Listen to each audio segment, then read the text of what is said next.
สวัสดีครับวันนี้ก็มาเจอกันอีกแล้วนะครับผม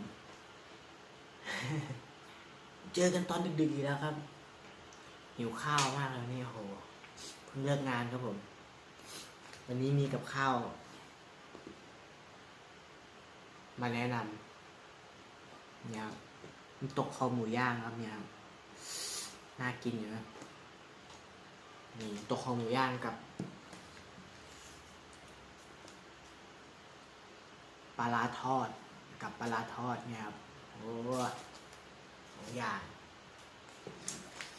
หิวครับผมตอนดึกๆเหมือนเดิม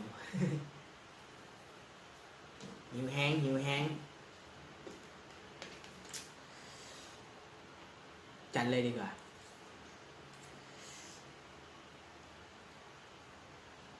ไฟออกสลัวหน่อยนะครับผม สลัวหรือมัวไม่รู้ นี่ดูใกล้ๆฮะว้าบเห็นไหมเนี่ย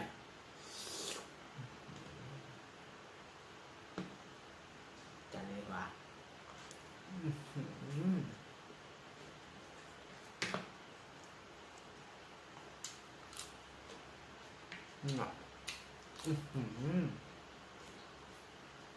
ยอดมาก็ได้กินทีตกหมูย่าง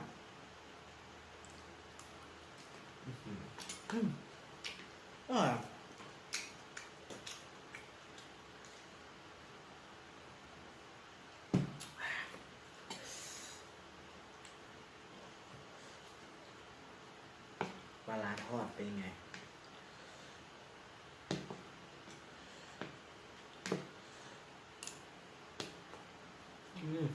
โอ้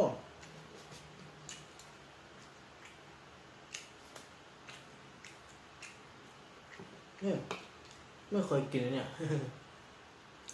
คือเคยกินตัวเล็กๆอะไรเงี้ยอันนี้มันตัวใหญ่ๆเลยอ่ะอร่อยอยู่มีคนซื้อมาให้กินแบบ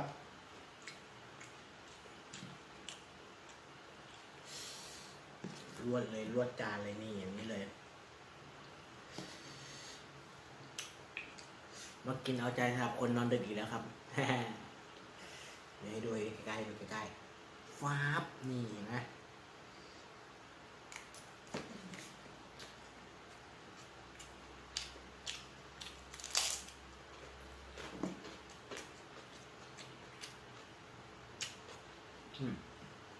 แปลว่า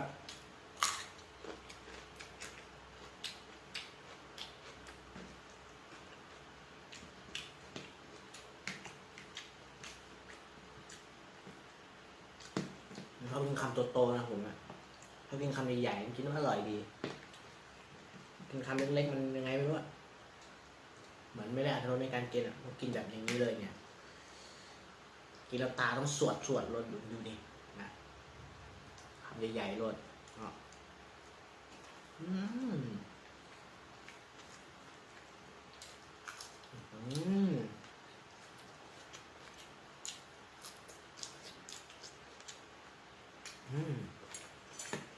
จับหลายนี่มีคนใจดำมากินเหลือครึ่งนึงไว้ให้อ่ะ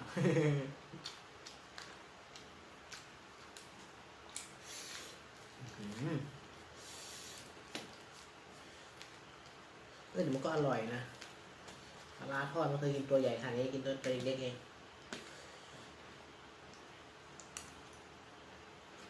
เนี่ยไม่อยากใส่มือดึงเลยดีกว่าว้าวอย่างนี้เลยนะ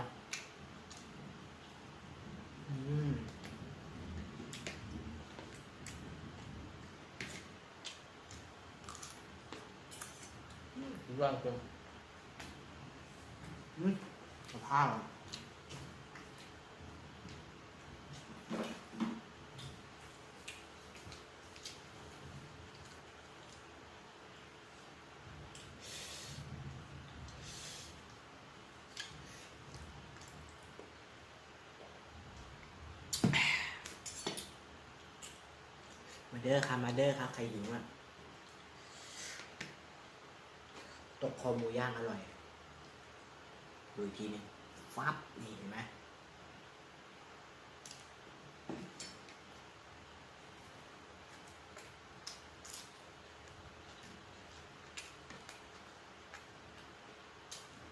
อืม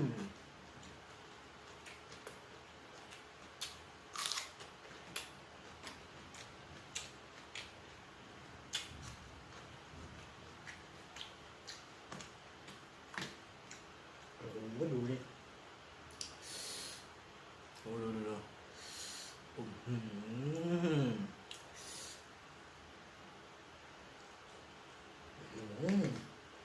ยอดมาก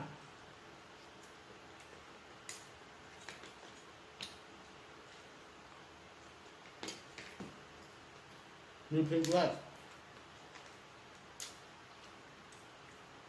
เออพริกแห้งทอด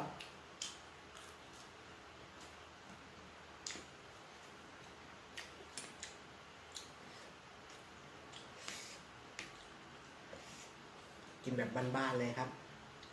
นี่จัดอย่างนี้เลยคำใหญ่ๆโตๆ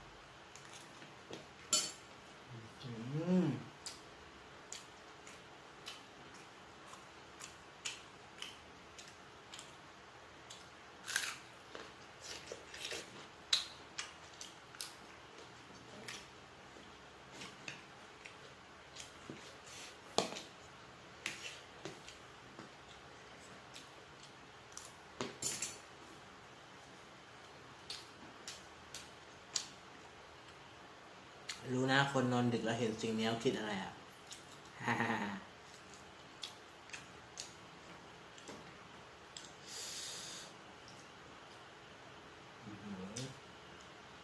ดูดเลยอ่ะ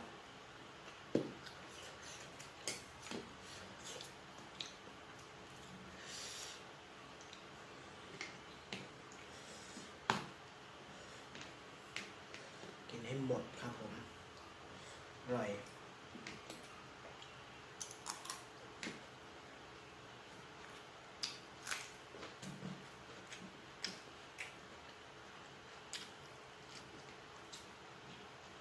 อืม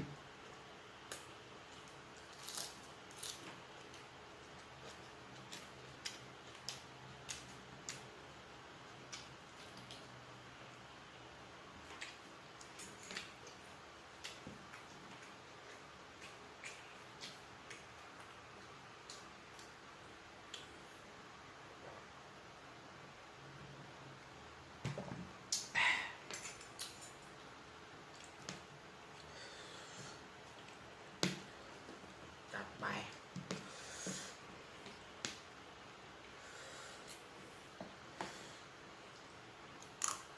อืมอืม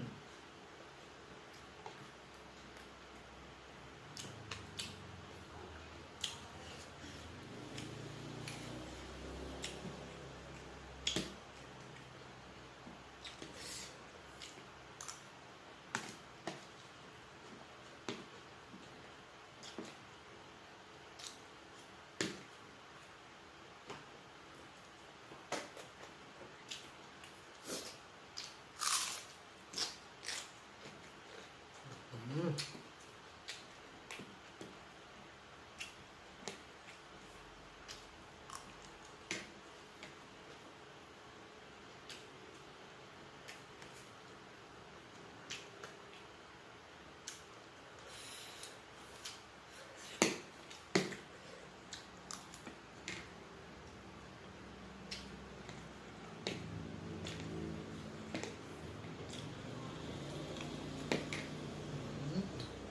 อืมว้าวอ่ะ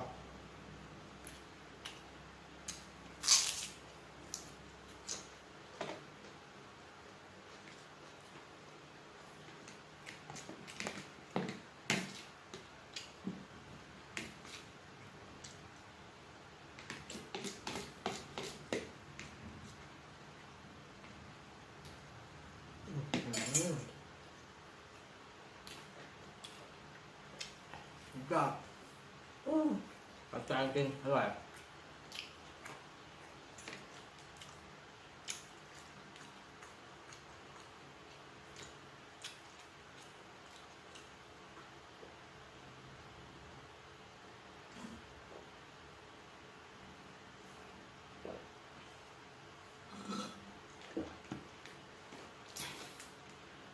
ยอดจริงอร่อยก็อิ่มไปอีก1 มื้อครับวันนี้ครับวันนี้ก็แค่นี้เนาะไปก่อนหน้าไว้เจอกันคลิปหน้านะครับว่าจะมีคลิปอะไรนะฝากกดไลค์กดติดตามด้วยนะครับผมก็มีคลิปหลายแบบทำคลิปออกมาเรื่อยๆครับผมฝากกดไลค์กดติดตามด้วยนะครับไปแล้วนะบ๊ายบาย